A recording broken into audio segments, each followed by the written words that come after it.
머니올라 시청자 여러분 안녕하세요. 최근 비트코인 열풍으로 암호화폐에 대한 관심이 참 많아졌는데요.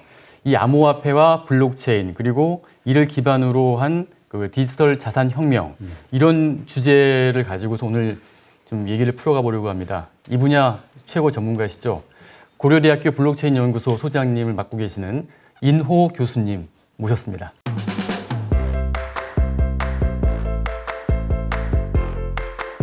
안녕하세요. 안녕하세요. 예. 그 교수님이 쓰신 요 부의 미래 이 책을 보니까 이제 암호화폐, 블록체인, 그 디지털 자산 혁명까지 정말 한눈에 알아보기 쉽게 잘 설명이 되어 있더라고요. 아유, 감사합니다. 비슷한 책들 많지만은 이 책처럼 좀 쉽고 이해하기 쉽고 또 내용도 풍부한 경우는 거의 처음이었습니다. 아유, 감사합니다. 이건 잘 쓰셨습니다. 보니까. 그래서 이제 이 책 내용을 핵심이 보니까 그 블록체인 기술 기반으로 해서 디지털 자산 혁명이 이제 진행되고 있다 이렇게 말씀하셨는데 일단 그 디지털 자산 혁명의 개념이 뭔지 그거를 좀 한번 좀 설명해 주시죠. 그러니까 뭐 우리가 자산하면 돈을 페이하고 네. 얻을 수 있는 가치 있는 것들이잖아요. 근데 이제 이게 다 디지털화된다 이런 의미거든요. 예. 그래서 이제 나중에 나오긴 하겠지만 쉬운 예로 부동산이라고 하면 눈에 보이는 자산이잖아요. 그렇죠. 네, 근데 보통 그거를 사고 파는 데 있어서 이제 문서로 소유권 등기로 하잖아요. 네. 근데 이제 이게 디지털 문서가 되는 거죠. 그러니까 디지털 소유 증서. 그거를 우리가 블록체인 기술로 토큰화한다. 그래서 이 토큰을 갖고 있으면 그 부동산에 대한 소유권을 주장할 수 있다. 그리고 거기서 나온 임대소득을 받을 수 있고 또 부동산이 올라가면 양도소득도 받을 수 있는 권리가 생긴다. 그래서 디지털 증서 시대가 된다라고 하는 거죠. 그래서 이런 것처럼 뭐 금, 은, 뭐 광물, 석유나 뭐 이런 여러 가지, 그다음에 뭐 그림 뭐서부터 그 모든 눈에 보이는 그러한 거를 디지털 증서, 이제 토큰이라는데 토큰화해서 그것들 전 세계로 유동화시키는 이러한 이제 혁명이 다가오고 있다. 그리고 눈에 보이는 그런 자산뿐 아니라 눈에 보이지 않는 자산도 많이 있거든요. 제가 만든 특허 이런 것도 하나의 소유권에 대한 증서, 권리가 되는 거죠. 그것도 전부 다 디지털 자산화가 돼서 전 세계로 유동화될 수 있다라고 하는 거죠. 교수님 같은 경우 보니까 이제 디지털 자산 혁명에는 세 가지 핵심적인 변화가 있다. 그래가지고 첫 번째가 디지털 그 자산의 토큰화, 그리고 두 번째로는 거래의 자동화, 세 번째 탈중앙 플랫폼. 요걸 들고 계시던데 굉장히 중요한 개념으로는 느껴지는데 구체적인 의미는 잘 모르겠거든요. 한번 설명 좀 해주시죠. 우리가 100억짜리 이렇게 빌딩이 있는데 강남에 좋은 목 좋은 빌딩이 뭐 100억, 1000억 하잖아요. 근데 이거는 분명히 임대가 될 거잖아요. 수익이 될 거고 계속 또 부동산이 올라갈 거는 확실히 다 알고 있는데 제가 거기에 참여할 수가 없어요. 왜냐하면 제가 100억이 없고 1000억이 없어가지고. 그러니까 가진 사람은 더 부자가 되고 못 가진 사람은 거기에 참여할 수 없으므로 더 가난하게 되는 그런 이제 시대가 됐잖아요. 근데 이제 이거를 해결할 수 있는 방법이 뭘까 하는 게 이러한 이제 소위 말하는 아까 처음에 있는 자산 토큰화거든요. 그건 이제 무슨 말이냐면 100억짜리 빌딩을 100억 개의 디지털 소유권 증서를 만드는 거죠. 그래서 그 100억 개의 토큰을 발행하면 제가 10만 원어치 그 토큰을 사면 10만 원어치 주인이 되는 거야. 그래서 거기서 임대소득이 잡히면 그 포션만큼 계산해서 저한테 꼬박꼬박 월 수입이 잡히게 되는 거죠. 그렇죠. 그렇게 해 놓는다 그러면 부에 참여할 수 있는 기회가 열리는 거거든요. 요즘 뭐 아파트 보면 로또 아파트라 그러잖아요. 그래서 거기서 당첨된 사람이 그 시세 차익을 다 가져가잖아요. 그러면 이게 과연 공정한 거냐라고 하는 부분에 있어서 그러면은 그 부분을 아예 토큰화를 시켜서 국민이 100만 원까지만 참여할 수 있게 하고 그러면은 그 임대주택 같은 것도 예를 들어서 공공임대주택이 국가가 다 10억을 대는 게 아니고 뭐 한 10% 1억만 되고 90%를 국민이 그 토큰을 살 수 있는데 다만 뭐 100만 원이다 어떤 캡을 둬서 한쪽으로 치우치지 않게 한다 그러면 이게 앞으로 올라갈 때는 다 같이 국민들이 그 수익을 쉐어할 수 있잖아요. 네. 그래서 강남이 배 오른다 그러면 배가 많이 아프잖아요. 그죠? 그게 나랑 상관이 없기 때문에 그런데 예. 이제 이런 식으로 토큰화가 돼서 이익이 네. 물론 손실도 공유가 된다 그러면 네.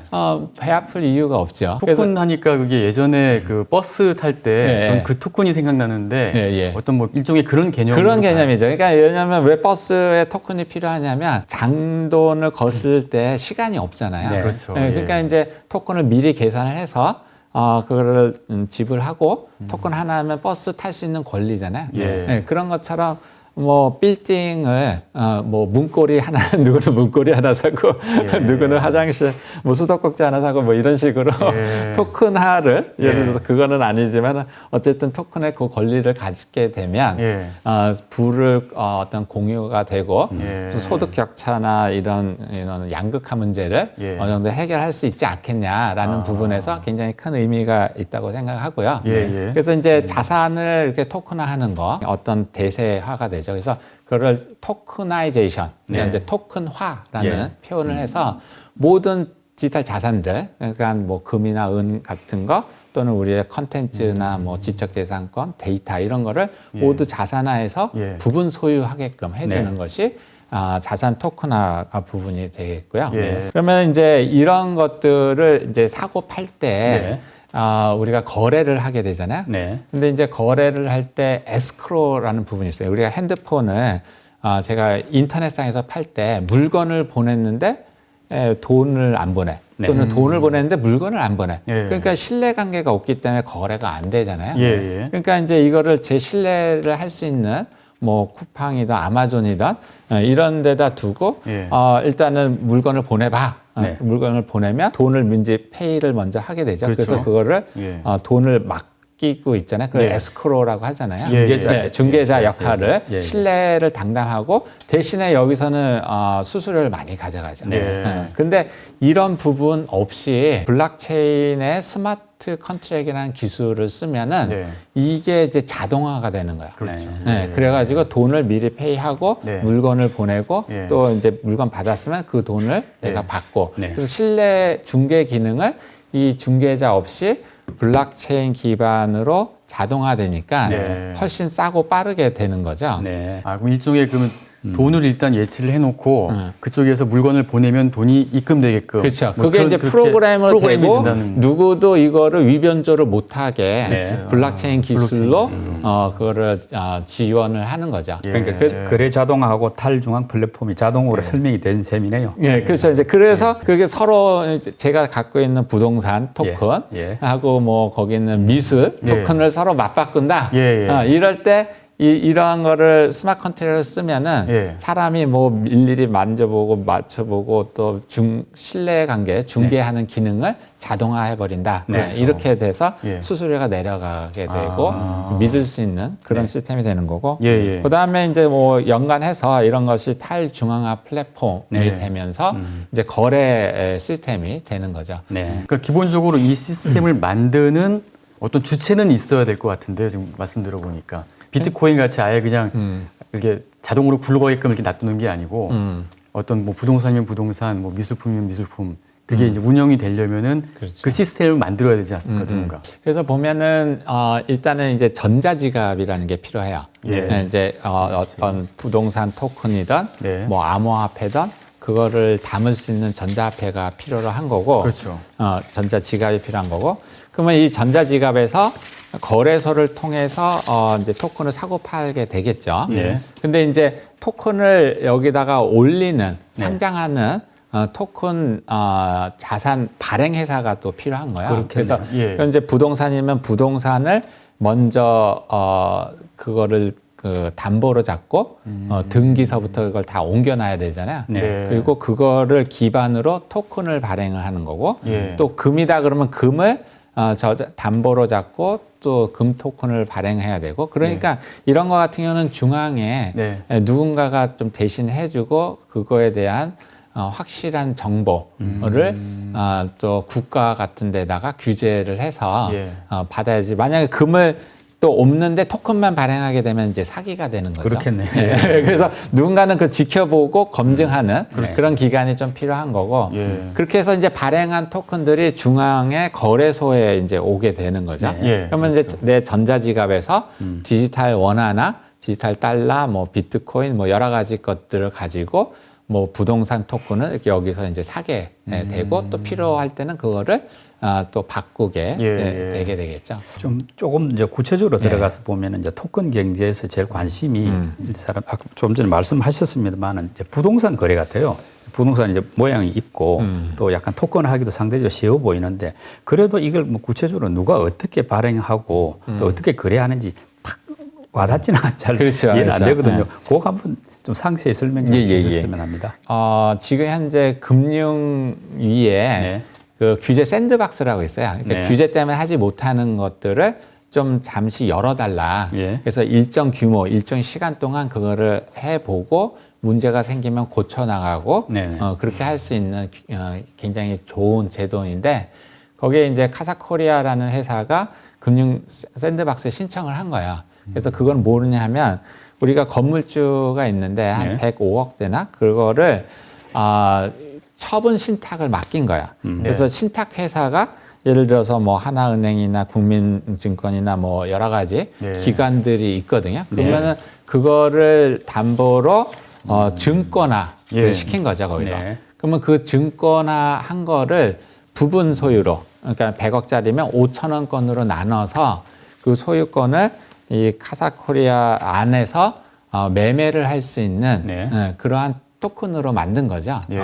그래서 이제 투자자는 그 건물이 105억이지만 5천원짜리 단위로 사고 팔 수 있는 네. 그런 시스템으로 만든 거죠. 이미 우리나라도 시작이 됐단 예, 말씀입니까? 그렇죠. 작년 11월 달에 오픈이 돼서 네. 12월 달에 최초로 건물 하나 1호가 다 매매가 끝나요. 그럼 이렇게 이제 부동산 같은 경우를 토큰으로 거래하면은 그 금액이 적은 사람도 투자할 수 있다는 기회를 준다. 예. 요건 장점 같은데 그 외에 더 뭐 기존의 거래 방식보다 유리하거나 더 나은 점은 어떤 게 있습니까? 그래서 그 부분은 이제 좀 복잡한 부분도 있죠. 소유권을 팔려고 할 때 네. 또 이렇게 알바기 같이 안 파는 사람도 있을 거고 그래서 이제 그 룰을 좀 정해야죠. 80%가 합의를 하면 다 팔고 청산할 수 있는 그렇죠. 그러한 이제 기본적인 구조를 만들어야 되고 예. 또 이제 부산에 블록체인 특구가 있거든요. 있죠. 네. 예. 네, 그래가지고 거기에서 여러 가지 규제도 좀 풀어주고 예. 그래서 이제 세종텔레콤이라는 회사가 이거는 이제 부동산뿐 아니라 여러 가지 자산을 이런 증권화하고 네. 그 증권을 토큰화해서 사고 팔 수 있는 그러한 이제 시범 사업을 이번에 작년 말에 통과를 했어요. 네. 그래서 이제 아마 올해쯤 아마 그 시스템을 만들어서 볼 수 있을 것 같은데요. 예. 그렇게 되면 그게 이제 부동산 또는 뭐 금이나 뭐 여러 가지 것들이 거기서 시도될 수 있겠죠. 예. 그러면 이제 장점과 단점 뭐냐 하면 보통 우리가 그게 기존에도 있었어요. 그 리츠라고 네, 있죠. 있죠. 그러면은 우리가 돈을 이렇게 내면 예. 그 펀드를 모아가지고 건물을 통째로 사거나 그렇죠. 팔거나 해서 관리를 해주잖아요. 네. 근데 이제 거기에는 어떤 건물을 할 거냐를 우리가 선택하지는 못해요. 네. 그죠? 그러니까 우리가 전략적인 면에서 그런 부분이 있고, 그 다음에 거기는 많은 사람가 있기 때문에 네. 어떻게 보면 좀 비쌀 수도 있고, 네. 그 다음에 바로 사고 팔 때 되게 시간도 오래 걸리고, 예. 그런데 이제 이렇게 토큰화 하면은 내가 원하는 건물에 네. 거의 직접적으로 투자하는 거랑 마찬가지 개념이 되는 거고, 또 급하게 돈이 필요하다면 바로 융통해서 돈으로 바꿔서 쓸 수도 있는 거죠. 그러니까 굉장히 싸고 빠르고 편리하게 변하게 된다라는 면에서 네. 굉장히 효율성이 좋다라고 볼 수 있죠. 그리고 더 나아가서 이런 이제 글로벌하게 네. 나갈 수도 있을 것 같습니다. 그래서 보통 우리가 생각하기에는 부산의 블록체인 특구다고 하니까 거기에 규제를 좀 확 풀어버린다 그러면 뭐 전 세계에 있는 부동산을 예. 그 소유권을 토큰화해서 거기서 자산 그런 그 매매 거래할 수 있는 거래소를 만든다 그러면 거기서 또 팔려서 전 세계로 나갈 수 있잖아요. 그러면 거기서 그렇게. 1%만 예. 수수료를 받아도 예. 전 세계 부동산이 얼마나 많아요. 네. 전 세계 금, 은, 석유 예. 그다음에 컨텐츠서부터 그렇게 되면 정말 우리가 새로운 산업을 만들어내고 국민이 또 어떻게 보면 부가가치가 큰 네. 산업이 만들어지는 거니까 일자리 창출에도 도움이 되겠죠. 예를 들어서 근데 제가 뭐 한 10억짜리 아파트를 가지고 있어요. 지금 서울 평균가가 한 10억 정도 되니까요. 근데 따로 이제 수입은 없고 그러니까 한 절반 정도, 5억 정도를 그렇게 토큰화 시켜서 이제 팔고 나머지는 제가 이제 거주는 제가 하는데 네. 그럴 경우에 그 토큰 산 사람들한테는 어떤 식으로 좀 수익이 갈 수 있게 할 수 있을까요? 네, 제가 뭐 이자를 내야 되는 건가요, 그러면? 결정하기 나름인데요. 일단은 그거를 어떻게 보면 은행에 어떻게 보면 그걸 담보로 돈을 꾸었다고 볼 수 있잖아요. 네. 그러면 그 부분에 대해서 은행 이자 정도 예. 낸다고 볼 수도 있겠고 예. 아니면은 그만큼 임대 그러니까 반전세라고 하잖아요. 그래서 전세금을 넣고 뭐 이거 월세로 이렇게 돌려서 갈 수도 있을 것 같고 아니면 이게 정말 좋은 부동산이고 앞으로 많이 오르겠다 하면 여기에 대해서는 월 수입은 없지만 이 양도소득에 대해서는 같이 쉐어하겠다. 네. 뭐 이렇게 할 수도 있고 그래서 조건들을 되게 다양화할 수가 있는 거죠. 그래서 만약에 조건이 나쁘면 아무도 안 사겠죠. 그렇죠. 그러니까 그 조건은 예. 그 부동산 자산의 가치에 따라서 예. 여러 가지 또 달라지게 되니까 융통성이 굉장히 있는 거죠. 실제로 이런 시스템을 이렇게 운영하고 있는 부동산 관련된 토큰 경제를 운영하고 있는 그런 나라가 있습니까? 지금 현재 많이 생겨나고 있죠. 그래서 그런 부분은 이제 스위스가 좀 빠른데요. 그래가지고 그걸 아예 합법화를 시켜가지고 암호화폐를 다룰 수 있는 은행이 만들어졌어요. 그래서 우리는 그거를 크립토 뱅크라고 하는데, 크립토 뱅크, 예. 네, 그래서 5개 은행이 만들어져서 뭐 그거를 비트코인을 은행이 사서 또 이더리움 뭐 이런 것들을 사기도 하고 또 그거를 기반으로 수탁 업무도 하고 또 더 나가서 담보대출. 우리가 주식 담보대출 같은 거 있잖아요. 그렇죠. 그런 것처럼 비트코인 갖고 있으면 뭐하니? 이자가 하나도 없지 않니? 나한테 맡기면 이거를 굴려서 수익을 줄게.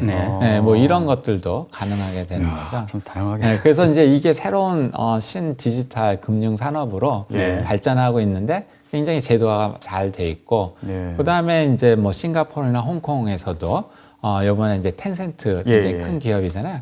거기가 이제 은행하고 같이 퓨전 뱅크라고 해서 거기서는 이제 벌추얼 뱅크라고 이름을 붙이더라고요. 우리나라식으로 말하면 뭐 인터넷 은행. 근데 이제 인터넷 은행이 기존 은행과 다른 게 하나도 없잖아요. 근데 거기다가 크립토 라이센스. 그러니까 이제 암호화폐를 발행을 하고 또 전송을 하고 또 저장을 하고 또 매매를 하고 그거를 담보대출하고 뭐 이런 여러 가지의 그 기능들을 쪼개가지고 10개의 라이센스를 만들어서 그거를 취득을 한 사람에 대해서는 이 암호화폐를 다루고 할 수 있도록 그리고 홍콩에서는 작년 9월인가요? 그때부터 암호화폐로부터 얻어지는 수익 같은 거는 전부 다 세금을 무료로 없이 텍스 프리로 해버렸어요. 그래서 이제 전 세계 금융이 이제 스위스로 세금이 낮아서 스위스로 갔었는데 이거를 홍콩으로 가져오겠다라고 하는 목표가 설정이 된 거죠. 근데 이제 우리나라는 이제 거기다 이제 세금을 또 매기겠다고 하니까 역으로 좀 가고 있긴 한데 어쨌건 뭐 모든 자산을 이제 토큰화한다 하니까 뭐 부동산 말고도 말씀대로 뭐 지적재산권이라든지 예술품이라든지 모든 것을 토큰화한다는 이야기니까 그것을 가진 사람 입장에서는 매도하기가 좀 쉬워진다는 측면도 있고 또 거기에 대해서 가지고 싶은 사람은 이제 매수의 기회가 넓어진다. 말하자면 투자 기회가 전체적으로 넓어지고 또 투자나 이렇게 매매 이런 게 활성화된다. 뭐 이렇게 받아들여도 되는 거겠죠. 그래서 사실 뭐 저도 아파트 있지만 아파트 그 많은 돈을 깔고 앉는 거잖아요. 그러니까 이제 여기에 돈이 이렇게 몰려 있으면 사실 경제 발전도 안 되고 돈이 정체돼 있는 거잖아요. 근데 이거를 뭐 유동화, 토큰화해서 반 정도 또는 10%든 뭐 필요한 만큼 유동화 해가지고 이거를 어디 산업이나 투자나 뭐 여러 가지 하게 되면 돈이 더 빨리 돌게 되겠죠. 도는 거니까. 그리고 이제 저희 이제 앞으로 은퇴가 남지는 않았지만 은퇴하고 나면 뭐 가진 게 집밖에 없잖아요. 그러면 그거를 이제 유동화를 조금씩 해 가면서 그렇죠. 그거를 이제 은퇴 생활을 할 수 있게 예. 할 수도 있는 거죠. 예. 그럼 그림 같은 경우에 여러 명이 소유하면은 그 뭐 그림 자기가 보고 싶을 때 언제든지 볼 수가 있습니까? 네, 그래서 그 부분은 예를 들어서 뭐 이제 뭐 호림 아트홀인가 그때 당시에 보면은 이제 그림 하나가 17억짜리 네. 그림인데 이거를 이제 뭐 10,000원권으로 끊어가지고 네. 토큰화한 게 있어요. 토큰으로. 그러면 이제 뭐 일정 부분 예. 정도 갖고 있으면 거기가 이제 그림 전시장이거든요. 예. 그리고 이제 이렇게 홈바처럼 예. 이렇게 돼 있고 그래서 이 그림의 한 조각이 내 거야 하고 거기서 생일 파티 하면서 예. 그래서 와인 같이 먹고 예. 음악 들고 이렇게 파티도 하고 예. 뭐 이런 이제 서비스를 하고 그 회사는 그 그림을 가지고 운영을 하잖아요. 예. 거기서 이제 수수료를 발생하니까 예. 그걸로 이제 운영 수수료를 거기서 빼는 거고 예. 그렇게 해서 하는 회사도 있었어요. 아까 말씀 중에 우리나라 같은 경우는 이제 그 토큰, 정권 토큰 발행을 약간 막고 있다. 그래서 STO라는 게 사실은 막혀 있는 셈인데 이제 교수님 보기에는 이게 앞으로 부의 미래와 관련되니까 좀 열어주는 게 좋을 것 같다. 뭐 그런 뜻인 것 같은데요. 예, 스위스 같은 데서는 네. 이거를 아예 법제화해서 토큰을 3가지 형태로 나눴거든요. 예. 그러니까 자산형 토큰. 예. 그래서 아까 같이 부동산, 금. 그러면 네. 누군가 지켜봐야 되잖아. 예. 그러면 이제 자본시장법이 있으니까 거기에 준해서 하면 된다. 네. 미국도 이제 그런 식으로 가고 있고. 그다음에 이제 유틸리티 토큰이라 그래가지고 우리가 싸이월드의 도토리 같은 네. 그 생태계에서 쓰기 위해서 뭐 하기 위한 그런 거. 네. 또는 이제 페이먼트. 이제 지불 결제하는 예. 네. 그런 식으로 3개 나눠서 각각에 필요한 법들을 세부적으로 적용을 이렇게 하게 되니까 뭐 큰 무리 없이 이게 이제 제도권 안에 정착이 된 거죠. 예. 그리고 이제 더 나가서 이거를 이제 은행도 그런 라이센스를 줘서 전 세계를 상대로 이런 새로운 디지털 산업을 한번 서비스를 해봐라. 이렇게 이제 등을 떠밀어주는 예. 그런 형태인데 우리나라는 이제 이게 하도 어떻게 광풍같이 네. 정권 초기에 또 이렇게 오다 보니까 굉장히 부담이 됐죠. 그래서 잘못하면 이제 또 이게 새로운 금융 사고로 또 날 수도 있고 하니까 부담스러웠었는데 이제 지금은 이제 어느 정도 차분하잖아요. 네. 지금 또 비트코인 이 정도로 올랐는데도 뭐 조용하잖아요. 예. 그래도 옛날에 비하면. 그래서 이제는 이제 이거를 빨리 제도화할 때가 됐다라고 생각을 합니다. 그리고 이제 좀 중요시 되는 게 지금은 이제 개인 정보가 플랫폼 기업들이 마구 수집을 해서 이제 그 이익을 창출하는데 수익을 갖다 예. 창출하는데 쓰이고 대신 그 개인한테는 그 비용을 지급하지 않잖아요. 예. 근데 이제 교수님 책을 보니까 그런 개인의 그 정보 이런 데이터에 대해서도 이런 기술을 활용하면은 디지털 자산이기 때문에 그 적당한 수수료, 사용료를 갖다 내게 할 수 있다라고 네. 하셨는데 그건 어떻게 가능한 건가요? 그러니까 이제 이런 거죠.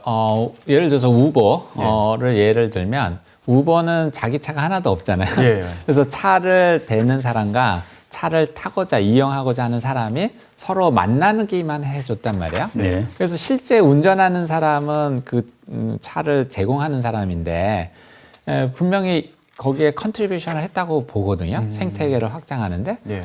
근데 결국 돈을 번 회사는 우버가 그거를 기업 가치로 해가지고 상장하면서 엄청난 돈을 벌었잖아요. 네. 근데 그 돈 번 거를 우버 그 운전하시는 운전자한테 돌아가기가 어렵다는 거예요. 네. 그래서 예를 들어서 이거를 이제 스탁 옵션을 주려고 했는데 스탁 옵션은 종업원한테 주는 거잖아요. 예. 근데 여기는 플랫폼 참여자인데 개인 사업자잖아요. 예.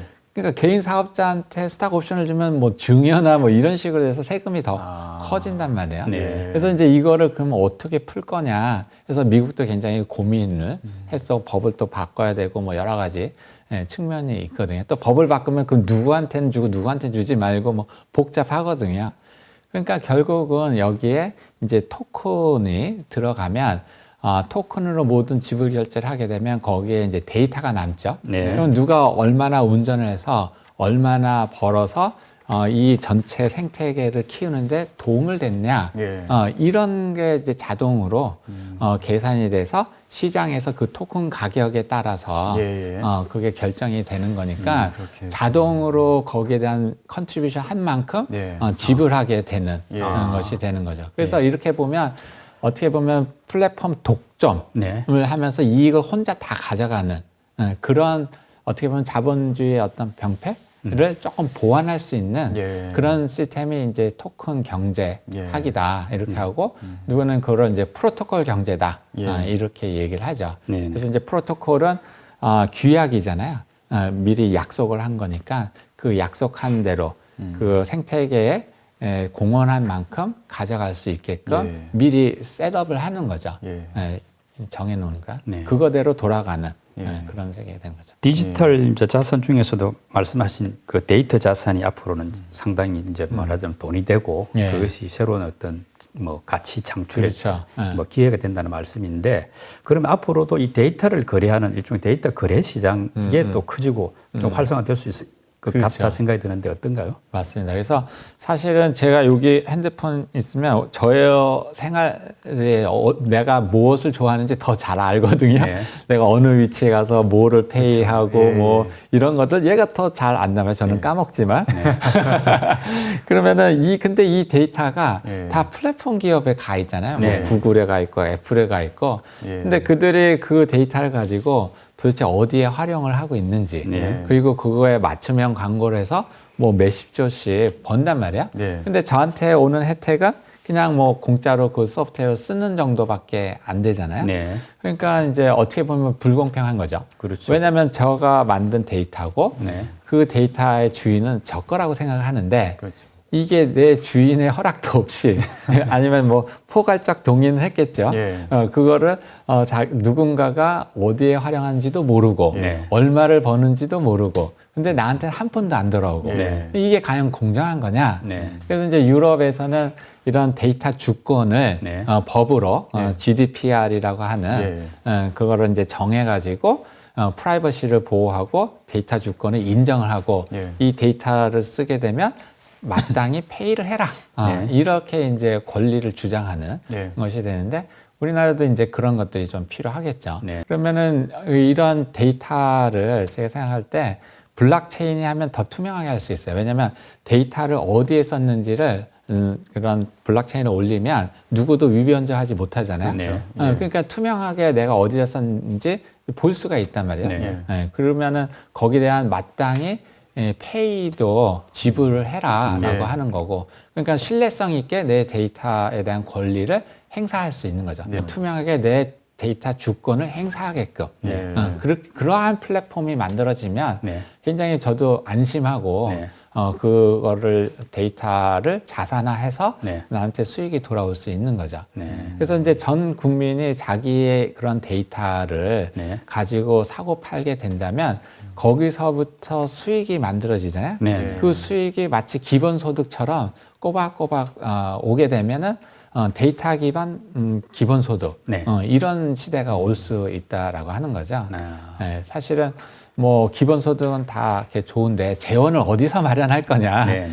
그리고 한 번 주고 나면 능 녹듯이 이렇게 녹아져서 없어지는 돈 아니냐. 뭐 이런 이슈가 있잖아요. 네. 근데 그런 이제 나의 데이터를 주는 대신에 이런 기본소득 같은 거를 받는다 그러면 그건 데이터가 쌓이잖아요. 네. 그게 바로 자산이거든요. 예.